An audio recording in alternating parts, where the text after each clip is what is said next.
Assembly programming এর Bangla video টিউটোরিয়ালে আপনাদের সবাইকে স্বাগতম। আমি মাহমুদুল হাসান মুন। আজকে আমি দেখাবো যে একটা নাম কম্পিউটার সায়েন্স এন্ড ইঞ্জিনিয়ারিং এর, কম্পিউটারের সি, সায়েন্সের এস এবং ইঞ্জিনিয়ারিং এর ই, এই তিনটি নেওয়ার পরে সেগুলোকে আলাদা আলাদা লাইনে দেখানোর। ওকে,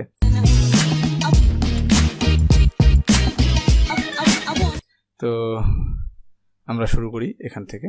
যে ডাটা সেগমেন্টের মধ্যে আমরা একটা ভেরিয়েবল দিলাম যে সে কি করবে, যে একটা মেসেজ শো করবে। মেসেজটি হচ্ছে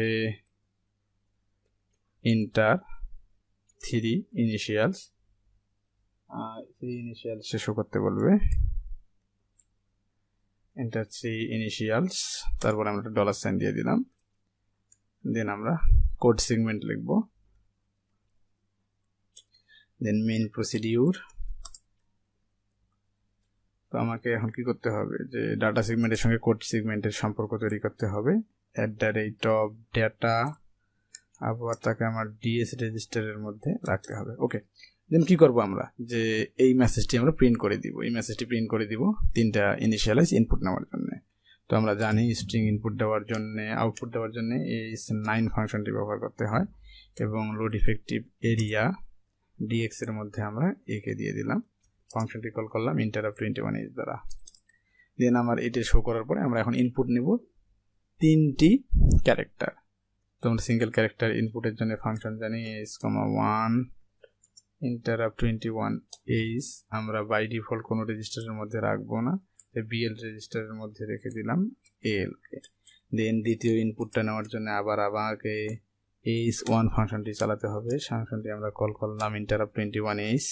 দেন এল এর মধ্যে নতুন একটা হলো, সেটাকে আমরা বিএইচ এর মধ্যে রেখে দিলাম। দেন তৃতীয় ক্যারেক্টারটি ইনপুট নেব আমরা s,1 ইন্টারাপ্ট 21h। দেন আমরা তাকে সিএল রেজিস্টারের মধ্যে এলটাকে রেখে দিলাম। আমার কি হইলো, যে আমার তিনটে ক্যারেক্টার কিন্তু ইনপুট হয়ে গেছে। দেন আমরা এরপর একটা নিউ লাইন প্রিন্ট করব। মুভ s,2 সিঙ্গেল ক্যারেক্টার আউটপুটের জন্য ডিএল এর মধ্যে 10 রাখবো আমরা, ইন্টারাপ্ট 21h। আবার মুভ ডিএল এর মধ্যে ক্যারেজ রিটার্নের জন্য 30, আবার ইন্টারাপ্ট 21h। ওকে, দেন আমরা কি করব, যে ক্যারেক্টার 3টি আমরা নিলাম, সেই ক্যারেক্টারগুলো আমরা প্রিন্ট করব। তো প্রতিটি ক্যারেক্টার যেহেতু আলাদা আলাদা লাইনে প্রিন্ট করতে হবে, তাহলে একটা ক্যারেক্টার প্রিন্ট করার পরে আবার কি আমাকে নিউ লাইন প্রিন্ট করতে হবে। তো আমরা যদি প্রিন্ট করতে চাই সিঙ্গেল ক্যারেক্টার s2 ডিএল এর মধ্যে রেখে প্রিন্ট করতে হবে। তো সর্বপ্রথম যে ক্যারেক্টারটা ইনপুট নিয়েছিলাম সেটাকে আমরা কিন্তু বিএল এর মধ্যে রেখেছি, তাহলে আমরা বিএলটাকে ডিএল এর মধ্যে রেখে দিয়ে ফাংশনটিকে কল করে দিলাম। দেন কি করতে হবে, আমাকে আবার এই নিউ লাইনটি এরপরে প্রিন্ট করতে হবে। তো আমি সময় বাঁচানোর জন্য এটাকে কপি করে ওখানে বসাই দিচ্ছি, কন্ট্রোল ভি। এখানে নিউ লাইন আমার প্রিন্ট হয়ে গেল। দেন আমাকে কি করতে হবে, দ্বিতীয়টি প্রিন্ট করতে হবে, দ্বিতীয় সংখ্যাটি, দ্বিতীয় ক্যারেক্টারটি s,2 মুভ ডিএল। কারণ আপনারা ওখানে একটু দেখবেন যে আমরা দ্বিতীয়টা কই রেখেছিলাম, বিএইচ এর মধ্যে রেখেছিলাম।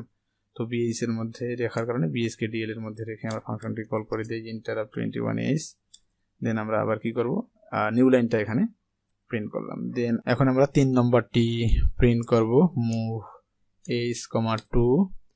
3 নম্বরটি আমার কোথায় ছিল, 3 নম্বরটি আমাদের ছিল সিএল রেজিস্টারের মধ্যে। আমরা তাহলে সিএল রেজিস্টারকে ডিএল রেজিস্টারের মধ্যে রেখে দেই। সিএল যদি আমরা রাখি, তাহলে আবার আমরা ইন্টারাপ্ট 21h। তো চলুন ইমুলেট করে দেখি। আমরা ইমুলেট করার পর রান করলাম। আমি 3টা ইনিশিয়ালাইজের জন্য ওয়েট করতেছে। সিএসি আমি যদি দিই, তাহলে আমাকে দেখেন যে সিএসি প্রিন্ট করতেছে। তো আশা করি আপনারা বুঝতে পেরেছেন। দেখা হবে পরবর্তী ভিডিও টিউটোরিয়ালে। ধন্যবাদ সবাইকে।